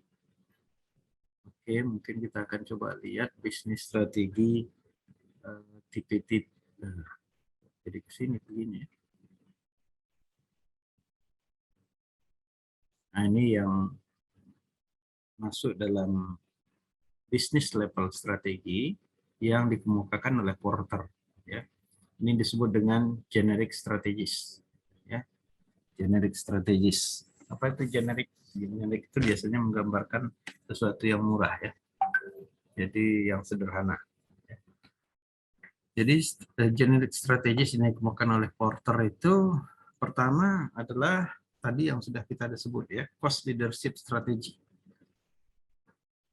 Ini masuk dalam strategi bisnis, ya, bukan masuk dalam corporate strategi bisnis, business strategi. Ini katanya menekankan kepada menghasilkan produk yang standar pada biaya per unit yang murah kepada konsumen yang sensitif terhadap harga. Nah, siapa konsumen yang sensitif terhadap harga? Tentu konsumen yang tadi sudah kita sebut, konsumen yang berpendapatan menengah ke bawah. Itu sangat sensitif terhadap harga. Jadi artinya begitu ada perubahan sedikit harga, dia sangat terpengaruh. Dia akan langsung mungkin mencari jalan untuk beralih dari produk tersebut kalau harga produk naik. Ya. Tapi begitu harga produk turun, mungkin dia akan menggunakan sebagian besar pendapatannya untuk membeli dalam jumlah yang besar. Nah, ini biasanya konsumer yang sangat sensitif terhadap harga. Ya, jadi untuk strategi cost leadership ini itu adalah strategi di mana produk yang dihasilkan itu standar, tapi biayanya murah. Sehingga dengan begitu harganya juga akan murah, dan itu biasanya akan menjadi sasaran dari para konsumen yang berpendapatan menengah ke bawah. Ya, strategi cost leadership. Nah, apa yang menjadi pemikiran dasar pada ide cost leadership ini? Itu adalah katanya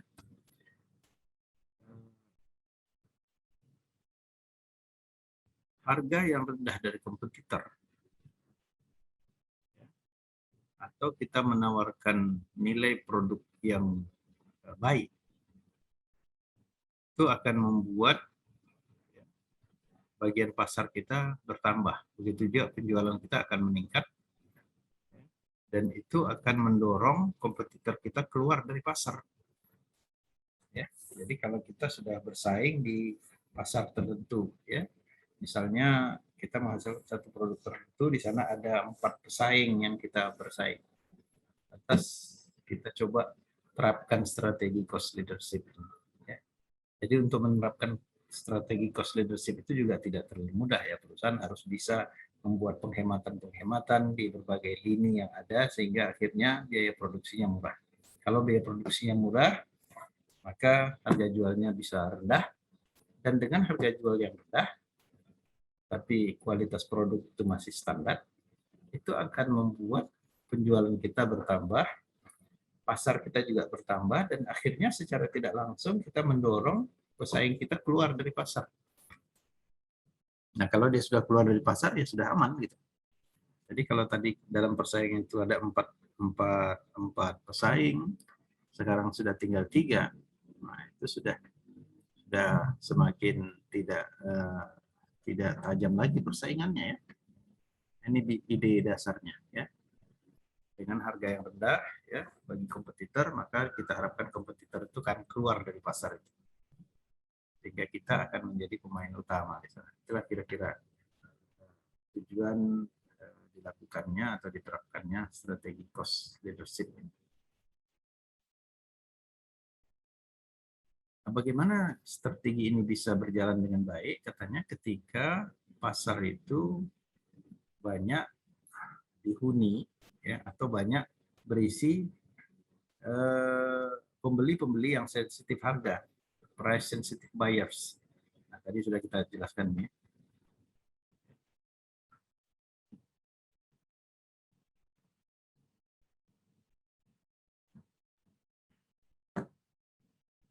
katanya kalau bila seandainya di pasar kita itu ada beberapa apa namanya beberapa pembeli yang ingin mendapatkan produk yang berbeda, produk differentiation, maka para pembeli itu banyak yang mungkin tidak peduli dengan produk, dengan apa, dengan keistimewaan produk, atau tidak peduli dengan merek, ya, tapi dia lebih mengarah kepada apa namanya harga. Kenapa? Karena dia memiliki daya beli yang kuat, ya. Ada sejumlah pembeli yang memiliki daya beli yang kuat. Jadi biasanya strategi cost leadership ini diterapkan pada kondisi pasar yang seperti itu, ya. Oke, strategi kedua yang dikemukakan oleh si Porter itu adalah differentiation strategy, strategi diferensiasi. Nah, di sini katanya dia lebih menekankan kepada produk yang dihasilkan dan yang dipandang memiliki keunikan. Artinya produknya itu unggul, gitu. Ada kelebihan-kelebihan tertentu yang dia miliki. Jadi artinya kualitas lah itu. Jadi dia tidak berada pada produk-produk yang standar. Dia lebih dari standar. Ada keunggulan dia. Ya. Lalu strategi ini katanya sangat sangat berperan, ya, khususnya katanya pada apa namanya sangat bermanfaat katanya dengan sumber dari diferensiasi itu, ya, khususnya pada target-target pasar yang relevan.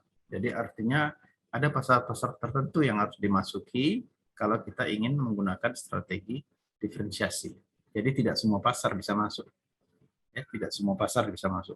Terutama tadi yang kita katakan diferensiasi itu tidak akan bisa masuk ke pasar di mana konsumennya itu adalah berpendapatan menengah ke bawah. Kenapa? Karena mereka biasanya sangat sensitif terhadap harga. Ya. Pada strategi diferensiasi ini harga itu boleh dikatakan aspek nomor 2 atau nomor 3. Aspek pertama yang menjadi titik perhatian adalah keunggulan atau keistimewaan produk. Oke, katanya keberhasilan strategi diferensiasi ini itu akan memungkinkan perusahaan membebankan harga jual yang tinggi untuk produknya, ya, guna mendapatkan pelanggan yang loyal, ya, karena konsumen katanya, ya, atau si pembeli itu akan menjadi apa namanya akan menjadi tertarik, ya, lebih tertarik, sangat tertarik kepada perbedaan-perbedaan atau keunggulan-keunggulan dari produk tersebut. Jadi mereka akan mengejar keunggulan produknya itu, harganya tidak persoalan mereka. Ya. Oke. Katanya untuk bisa menerapkan strategi diferensiasi ini, katanya ada persyaratan-persyaratan yang harus ditentukan, harus dipenuhi oleh perusahaan. Pertama, katanya harus ada koordinasi yang sangat kuat di antara divisi atau departemen riset dan pengembangan serta fungsi marketing. Ya, jadi fungsi riset dan pengembangan itu harus kuat koordinasinya dengan marketing. Kenapa? Karena marketing akan bisa mengetahui bagaimana selera konsumen, bagaimana tanggapan konsumen terhadap produk kita.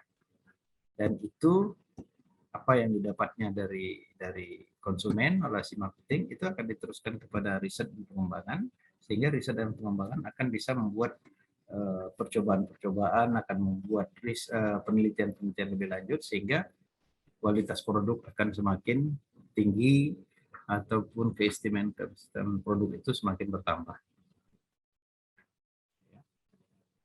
Dan untuk itu katanya mereka membutuhkan orang-orang yang punya kreativitas, ya, creative people. Oke, diferensiasi. Jadi beda sekali, ya. Yang satu itu mengarah kepada menghasilkan produk yang standar tetapi dengan biaya murah, yang satu mengarah pada produk yang tidak mempersoalkan biayanya tapi lebih mengutamakan kepada keunggulan produk atau keistimewaan produk. Lalu di samping dua strategi itu ada satu strategi tambahan yang diberikan juga oleh Porter yang disebut dengan strategi fokus. Ya, strategi fokus. Apa strategi fokus itu? Fokus itu artinya katanya dia mencoba menghasilkan produk atau jasa untuk memenuhi kebutuhan sekelompok kecil pelanggan. Jadi dia fokus kepada kelompok tertentu, gitu. Ya, kelompok kecil pelanggan. Ada dua tipe strategi fokus ini. Pertama adalah tipe low cost focus strategi, ya, yaitu katanya satu strategi ya yang menawarkan produk ataupun jasa yang murah untuk sejumlah kecil pelanggan. Ya, itu sejumlah kecil pelanggan. Jadi artinya kalau dia berada di satu pasar, dia coba lihat dari pasar ini mana pelanggan dia yang lebih lebih mementingkan produk-produk yang standar tetapi harga murah. Gitu. Jadi dia coba melayani itu sepenuhnya. Jadi fokus perhatiannya ke sana, sehingga dia tidak perhatiannya tidak menyebar ke sana kemari, sehingga dia konsentrasi untuk memenuhi itu. Ya. Jadi mungkin dia tidak terlalu besar, tapi dia akan kuat di situ, tidak bisa digantikan oleh pesaing yang lain. Itu yang low cost focus strategi. Atau yang kedua katanya ini adalah yang berbeda, yaitu a best value focus strategi. Ya, yaitu satu strategi yang secara fokus menawarkan produk-produk produk-produk tertentu kepada sejumlah kecil pelanggan dengan harga terbaik.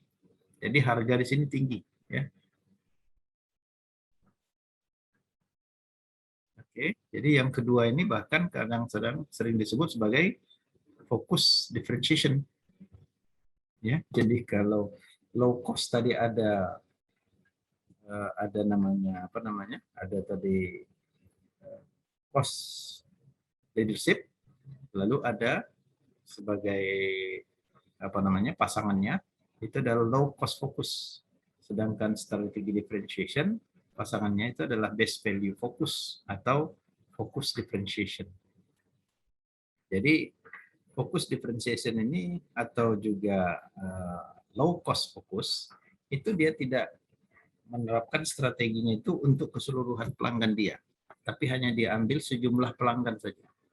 Apa dasar dia memilih pelanggan itu? Tentu dia melihat bahwasanya pelanggan itu adalah pelanggan yang menguntungkan, pelanggan yang bisa dipengaruhi, ya, walaupun dia jumlahnya tidak seluruhnya, tapi hanya kecil. Tapi kalau dia fokus melayani itu, maka penjualannya sudah bisa terjamin terus, tidak mengalami penurunan. Itu kira-kira yang disebut dengan fokus strategi. Oke, dan ini katanya sangat efektif bila NICE is profitable. NICE itu kalau kita lihat di kamus itu lekukan. Jadi artinya kelompok tertentu, ya, kelompok tertentu.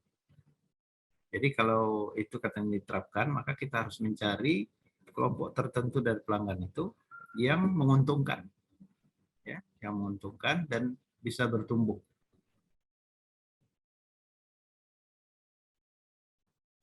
Jadi itu bisa diambil kalau seandainya kita melihat bahwasanya industri yang paling unggul pada produk itu tidak begitu tertarik kepada kelompok ini, ya, maka kita yang akan masuk mengambilnya. Ya.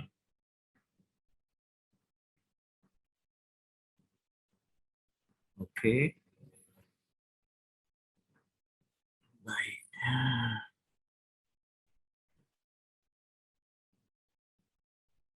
Ini beberapa risiko yang bisa timbul kalau kita memilih salah satu dari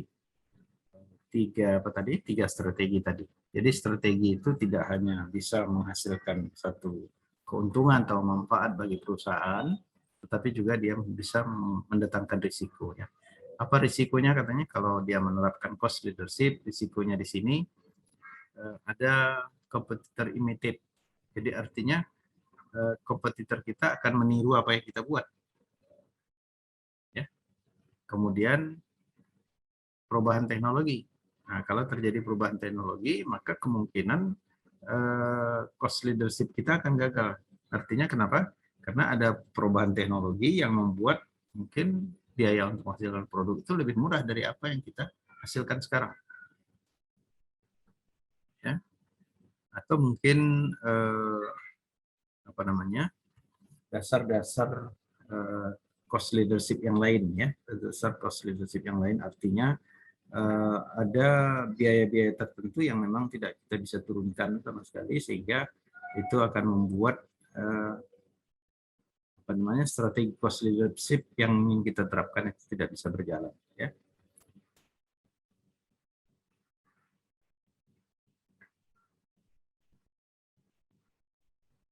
Jadi di sini katanya diperkirakan ya, kalau perusahaan menerapkan differentiation maka dia akan rugi ya, sehingga akhirnya dia harus memilih cost leadership ya. Kemudian di differentiation juga tadi ada manfaatnya ya, keuntungannya tadi adalah kita akan bisa memperoleh apa namanya, pelanggan yang loyal. Dengan pelanggan yang loyal ya, maka keuntungan akan bisa diraih, tetapi juga risikonya ada. Apa risikonya di sini katanya? Itu juga kemungkinan bisa ditiru oleh kompetitor. Ya. Jadi kalau tadi kita menghasilkan produk standar dengan biaya murah, itu bisa ditiru oleh kompetitor kita. Ya. Kemudian kita menghasilkan produk yang punya kelebihan-kelebihan dan keunggulan-keunggulan tertentu juga bisa ditiru. Ya. Limited. Ya. Bisa ditiru oleh kompetitor. Yang kedua katanya, diferensiasi ini kadang-kadang juga keunggulan-keunggulan produk ini kadang-kadang bisa menjadi kurang penting bagi si pembeli. Jadi artinya kalau produk itu sudah merupakan produk yang biasa, maka dia tidak akan tertarik lagi dengan keunggulan-keunggulan seperti itu. Ya. Cost itu katanya akan bisa menjadi kerugian bagi perusahaan. Maka perusahaan yang berfokus kepada diferensiasi itu mungkin akan beralih kepada diferensiasi di segmennya. Ya.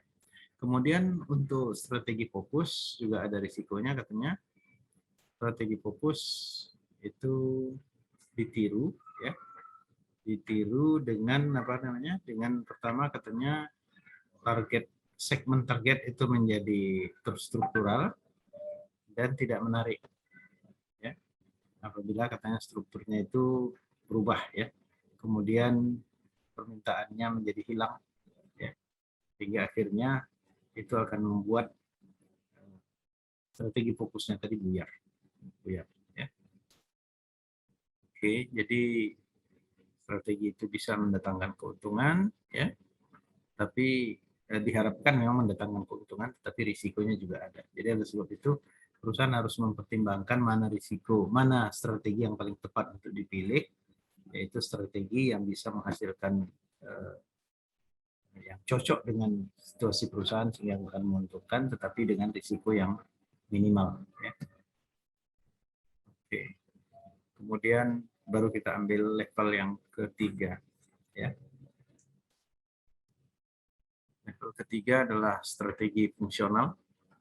Nah, ini katanya menentukan ya apa strategi yang harus ditetapkan atau harus ditentukan oleh departemen atau divisi yang ada untuk masing-masing fungsi organisasi. Seperti fungsi apa namanya, fungsi produksi perlu ditentukan bagaimana strategi produksinya, ya, marketingnya, ya, dan sebagainya. Jadi tentu strategi-strategi ini tidak hanya disusun sedemikian rupa, tapi dia harus menganut ya apa strategi yang di atasnya. Tentu dia mungkin akan menganut ke strategi apa tadi, bisnis strategi, ya. Bagaimana bisnis strategi yang dibuat? Misalnya bisnis strategi yang dipilih itu adalah cost leadership, ya, yaitu menghasilkan produk standar dengan biaya murah.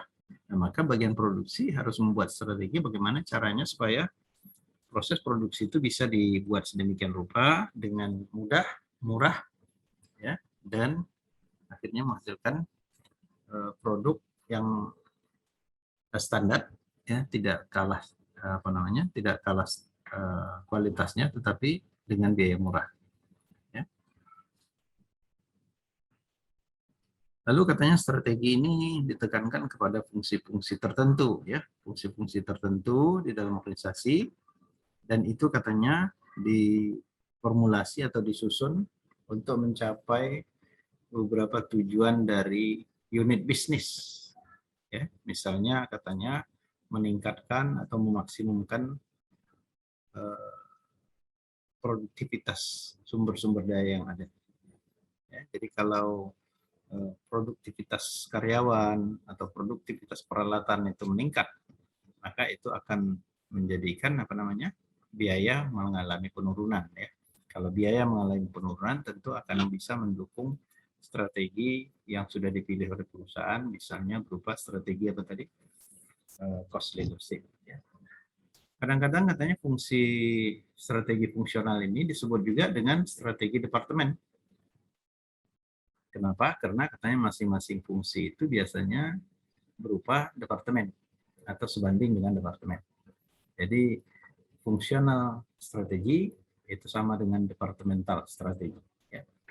Kemudian katanya itu fokus kepada concern atau memperhatikan kepada membangun suatu kompetensi yang berbeda, kompetensi yang khusus, ya, untuk memberikan unit bisnis itu bisa bersaing dengan unit bisnis yang lain. Oke. Kemudian functional strategi ini juga diadopsi untuk mendukung kompetitif strategi. Jadi apa strategi yang sudah dibuat itu harus dijabarkan sehingga akan bisa dibuat satu fungsi strategi fungsional yang bisa mendukung itu. Misalnya katanya untuk perusahaan yang mengikuti yang memakai strategi low cost competitive strategi, ya, itu membutuhkan strategi produksi yang lebih menekankan kepada penurunan harga, penurunan cost dari biaya operasi, dan juga strategi untuk sumber daya manusianya yang lebih mengarah kepada dihasilkannya dipertahankannya karyawan-karyawan yang berbiaya murah, ya, sehingga dengan demikian, ya, biaya buruhnya akan murah dan demikian biaya produksinya juga akan murah. Strategi fungsional yang lain seperti marketing, katanya strategi marketing, ya, kemudian strategi iklan, strategi keuangan, ya, juga harus dibuat sedemikian rupa sesuai dengan untuk mendukung strategi yang sudah dibuat pada tingkat bisnis tadi. Ya, jadi dia harus mengacu kepada strategi tingkat bisnis. Jadi kalau strategi tingkat bisnis menggunakan low cost, maka itu yang harus dia buat. Kalau mengarah kepada differentiation, maka itu yang harus dia dukung, ya, dan seterusnya. Kemudian yang terakhir adalah strategi operasional, operating strategy. Operating strategy itu katanya disusun pada tingkat operasi, unit operasi dari perusahaan. Unit operasi itu tentu divisi, ya. Kemudian sebuah perusahaan mungkin membangun suatu strategi operasi, ya, misalnya katanya untuk pabrik, ya, untuk lokasi-lokasi pabrik tertentu, atau mungkin untuk bagian-bagian yang lebih kecil di dalam sebuah departemen. Jadi kalau tadi functional strategy adalah tingkat departemen, maka ini strategi operasi itu adalah yang di bawah departemen lagi. Jadi artinya terkait dengan operasional sehari-hari biasanya, ya. Biasanya katanya operating manager atau field level manager itu yang membuat strategi operasi ini untuk mencapai katanya tujuan yang bersifat langsung, ya, tujuan bersifat langsung. Dalam banyak organisasi katanya apa namanya manajer operasional biasanya membantu, ya, biasanya mendapat bantuan dari manajer tingkat menengah, ya, mid level manager dalam membangun strategi operasi. Jadi biasanya strategi operasi itu mungkin tidak bisa dibangun oleh manajer operasi langsung, tapi harus dibantu oleh manajer tingkat menengah. Dalam beberapa perusahaan katanya membangun sebuah strategi operasi untuk masing-masing unit yang ada itu katanya didasarkan kepada tujuan tahunan dari departemen atau divisi. Jadi dilihat dulu apa tujuan yang ingin dicapai oleh divisi itu, lalu berdasarkan itu akan dibuat strategi operasinya. Oke, saya kira kita coba lihat menjelang bagian akhir ini, sudah jam 6, ya. Yaitu apa nih? Manfaat dari strategi sustain. Sustain itu kan bertahan, ya, bertahan lama, ya. Jadi strategi ini kata itu akan mencoba untuk mendapatkan bagaimana supaya keuntungan kompetitif kita itu bisa bertahan terus, bisa bertahan lama, ya. Itu bisa dilakukan katanya melalui merger atau melalui akuisisi, ya, pada posisi pasar yang efisien. Jadi artinya dengan mengambil perusahaan lain atau bergabung dengan perusahaan lain, ya. Jika sebuah perusahaan katanya, jika sebuah industri umumnya, ya, diketahui berlaba tinggi, jadi artinya satu jenis industri itu menghasilkan laba yang tinggi, maka di situ akan banyak katanya perusahaan-perusahaan yang menawarkan, ya, untuk aset-aset yang sudah tersedia di pasar, ya. Jadi biasanya katanya itu akan dilakukan perhitungan discounted value untuk cash, arus kasnya, ya, untuk harga dari pembayaran yang diberikannya. Oleh sebab itu katanya si pengambil alih atau acquire ini itu akan memperhitungkan untuk hanya membuat, ya, tingkat rate of return untuk investment tertentu. Jadi artinya perusahaan harus mencoba menghitung, ya, bagaimana kemampuan dia untuk bisa bertahan di sana, ya. Oke, ini adalah satu gambar yang nanti mungkin bisa dilihat diteliti lebih lanjut bagaimana cara mengidentifikasi strategi yang dipergunakan oleh perusahaan, ya. Di sini ada dilihat misalnya tindakan, ya, mendapatkan penjualan dan bagian pasar melalui harga yang murah, ya, lalu kinerja yang bagus, ya, lalu desain yang memuaskan, kualitas yang baik, atau juga apa namanya pelayan pelanggan, kemudian pemilihan produk yang banyak jenisnya dan lain-lain, ya. Nah, itu akan bisa menunjukkan apa strategi yang dipakai oleh perusahaan. Begitu juga dengan poin-poin yang lain yang nanti bisa dilihat, ya. Oke. Apakah strategi itu mengalami perkembangan? Ya, itu strategi itu bisa berkembang, ya. Jadi katanya strategi perusahaan itu merupakan pekerjaan yang sedang berjalan, ya. Pekerjaan sedang berjalan. Jadi artinya walaupun strategi itu sudah dibuat, dia tidak mati di situ. Dia harus dikembangkan, harus disesuaikan dengan kondisi yang dihadapi perusahaan. Apa yang membuat dia akan semakin berkembang itu kalau terjadi perubahan-perubahan yang diperlukan untuk menghadapi kondisi yang ada, ya.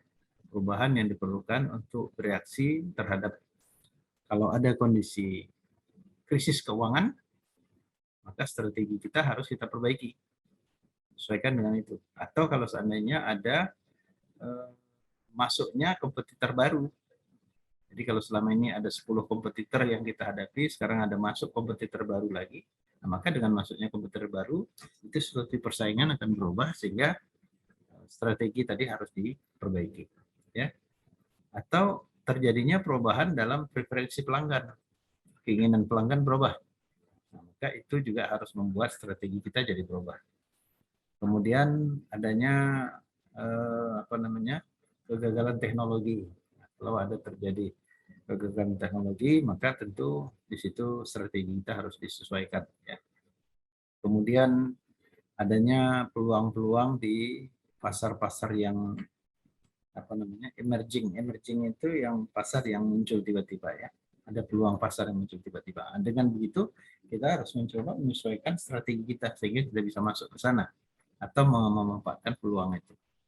Kemudian kemungkinan adanya perubahan dalam iklim politis maupun iklim ekonomi. Nah, itu jelas ya. Iklim politis bertukar ya. Misalnya dulu ya sebelum presidennya ini, partai yang berkuasa ini, arah kebijakan politiknya bagaimana, arah kebijakan ekonomi berubah, maka itu akan membuat strategi perusahaan perlu dilakukan perubahan. Begitu juga mungkin kalau ada ide-ide baru untuk memperbaiki strategi yang ada, itu membuat strategi itu harus diubah. Nah, ini ada satu rumusan katanya. Good strategi plus good strategy execution, itulah yang merupakan good management.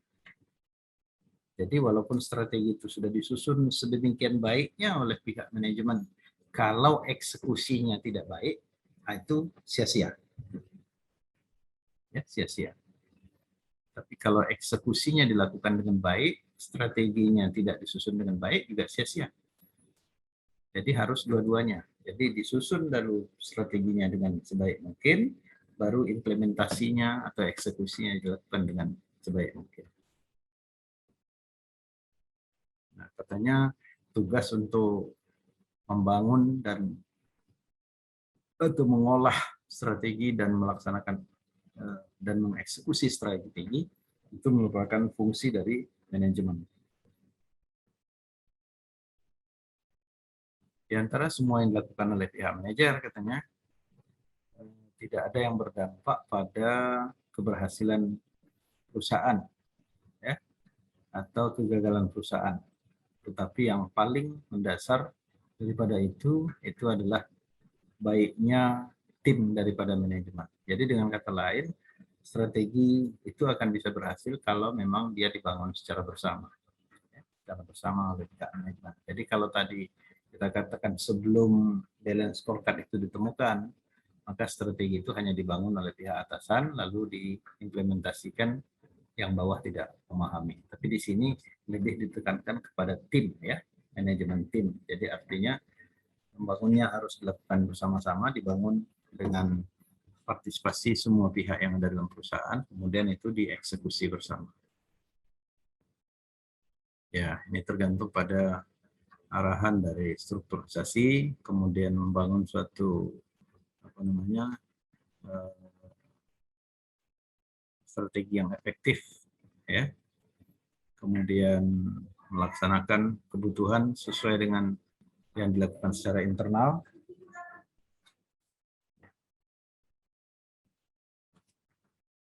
Oke, katanya di sini ada excellent execution of an excellent strategy is the best test of manager excellence and most reliable recipe for winning the marketplace. Baik, saya mungkin kita akhiri sebentar lagi, tapi saya mohon maaf ada sesuatu yang mau saya selesaikan sebentar ya.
Baik, mohon maaf ya, agak terhambat kuliah kita sebentar.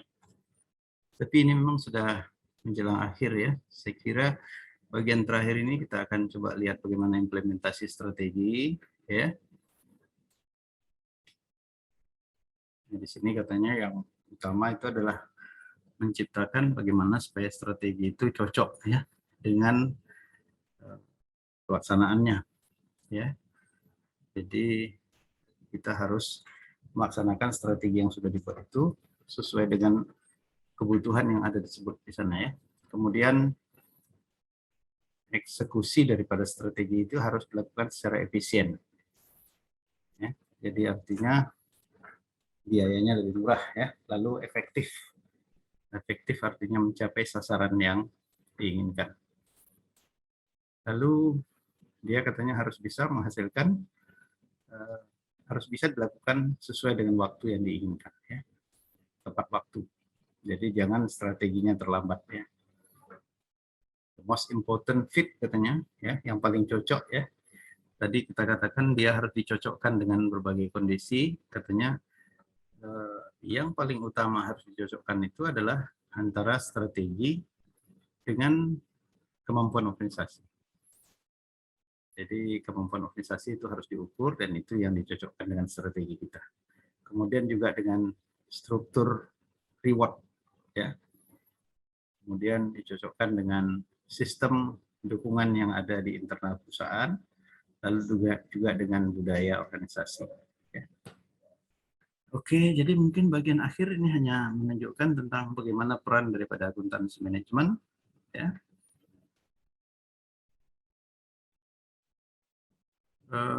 Akuntansi manajemen itu berperan untuk mengukur dan melaporkan informasi keuangan dan informasi non keuangan yang membantu manajer dalam membuat keputusan ya guna memenuhi tujuan yang ingin dicapai perusahaan. Jadi manajer harus menggunakan informasi tersebut untuk memilih dan menyampaikan ya dan mengkomunikasikan serta mengimplementasikan strategi. Jadi dengan kata lain akuntan manajemen itu harus menciptakan informasi yang tidak hanya mampu ya untuk dipakai dalam pengambilan keputusan, tetapi juga harus bisa dipakai untuk mengimplementasikan strategi. Jadi dengan kata lain, informasi yang disampaikan itu haruslah luas ya, harus luas baik dari sisi waktu maupun dari sisi ruang lingkupnya. Ya, kemudian berkoordinasi, mengkoordinir ke desain produk, kemudian juga berkoordinasi dengan berbagai berbagai keputusan yang terkait dengan produksi maupun terkait dengan pemasarannya. Lalu akuntansi manajemen, sebagaimana kita ketahui, itu fokusnya adalah kepada laporan internal ya. Tetapi dia harus berorientasi ke depan. Sedangkan tadi strategi itu memang arahnya ke depan, dari titik mana kita berada dan kemana kita menuju, itu yang harus ditujukan. Jadi dengan demikian akuntansi manajemen sangat berperan di sana dalam membantu manajer yang lain dalam menyusun strategi.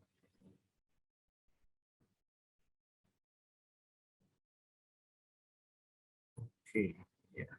Akuntansi manajemen katanya akan bisa secara khusus menjawab pertanyaan-pertanyaan penting berikut. Yang pertama katanya, siapa customer kita yang paling penting? Ya.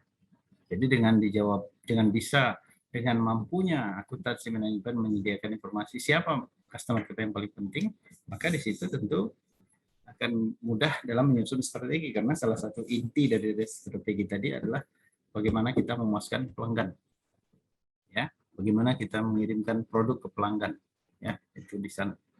Lalu apakah ada katanya produk-produk pengganti yang muncul di pasar, ya, nah itu harus bisa disediakan informasinya oleh pihak akuntan manajemen. Kemudian di mana kapabilitas kita yang kritis ya, artinya yang paling penting ya, kapabilitas kita di mana.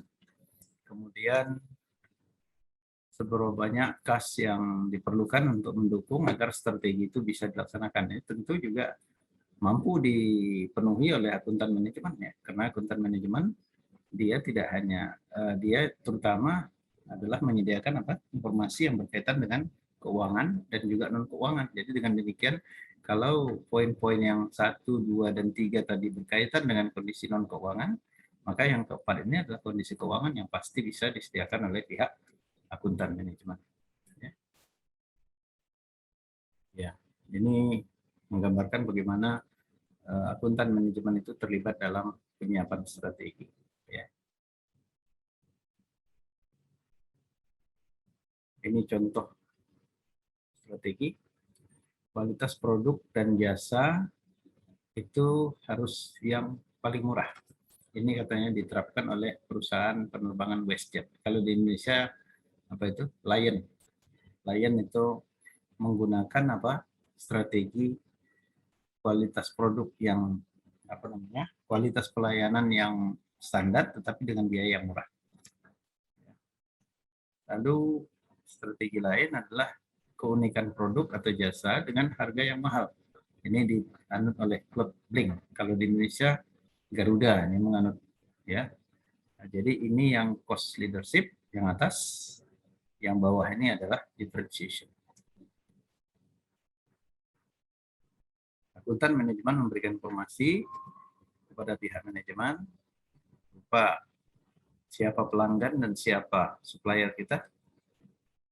Lalu bagaimana tingkat sensitivitas pasar terhadap harga, terhadap kualitas, dan terhadap jasa. Jadi kelihatannya akuntansi manajemen itu cukup luas ya, tidak hanya terbatas pada aspek akuntansi saja. Kemudian bagaimana karakteristik daripada industri kita, ya. Seberapa luas industri yang ada, lalu bagaimana tingkat pertumbuhannya. Baik, saya kira mungkin itu materi yang kita sempat berikan hari ini terkait dengan masalah akuntansi manajemen dan strategi. Ya, ini hanya beberapa kunci sukses yang ada pada perusahaan ya. Jadi kalau perusahaan ingin sukses maka kuncinya ada 4, cost dan efisiensi, kualitas, ketepatan waktu, dan inovasi. Dan itu mungkin ya bagian terakhir dari materi kita pada hari ini. Assalamualaikum warahmatullahi wabarakatuh. Selamat sore dan salam sejahtera bagi kita sekalian.